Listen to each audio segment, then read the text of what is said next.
Hello, everyone. I've got a new series review for you, and it's coming your way courtesy of Patreon supporter Caleb. Let's talk about Selena the series on Netflix. Of course, the show is based on the true story of Tejano music star Selena Quintanilla, with the season focusing on the earlier days of her career, from starting a band with her siblings to them hitting the road together and making a name for themselves.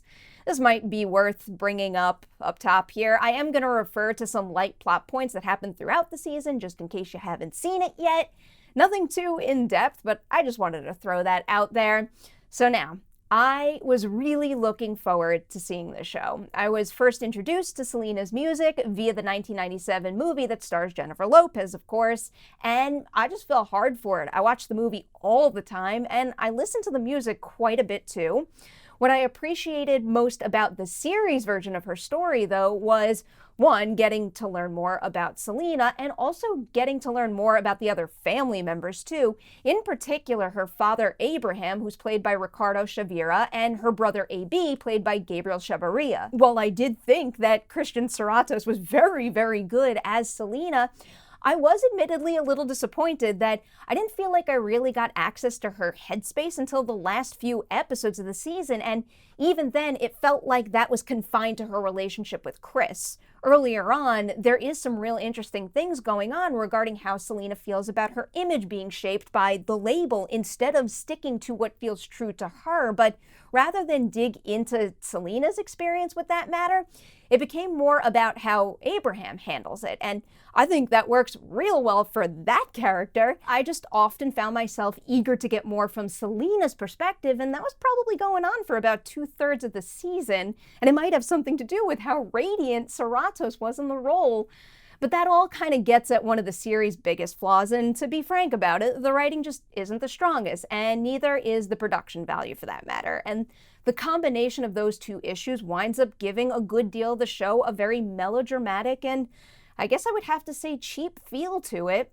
There's a lot about the dialogue and the show structure that just doesn't feel right. For example, episode 1 ends in a bit of a weird place that feels very abrupt. I kind of understand why they made that choice to jump to 1986 before the episode closes out, but what it winds up feeling like is that you just started a new chapter and then you're immediately ripped out of it.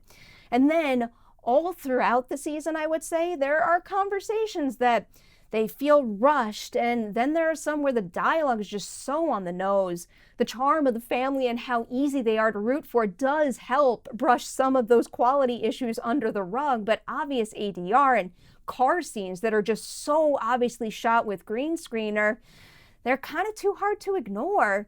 And also, some not so great performances here and there don't help. Back to that romance between Selena and Chris, that connection just felt a little one-sided to me. I couldn't really see, or more importantly, feel why she was so drawn to him. There's also a character that pops up in episode 8 that just comes out of nowhere. Perhaps he really had been there all along in their lives, but his introduction like that so late in the season is extremely jarring. I really could go on and on pinpointing problematic components here.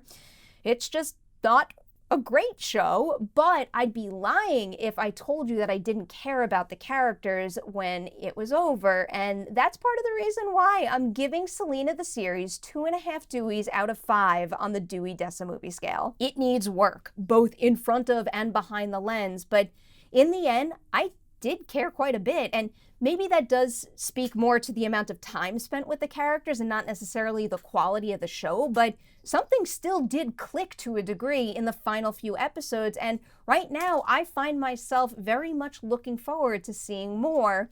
I also did want to take a moment here to highlight the importance of personal connection to the material, because that's actually where this review grew from.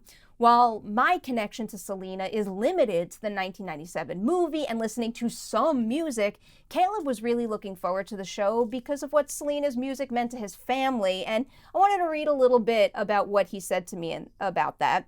I guess my family just related to it a lot more since we are Mexican from Texas and we all love the music. Plus, my dad was getting huge nostalgia from it since he was in his 20s going to the clubs and concerts that she used to play. He even was able to meet her at the Tejano Music Awards because his cousin was in a band.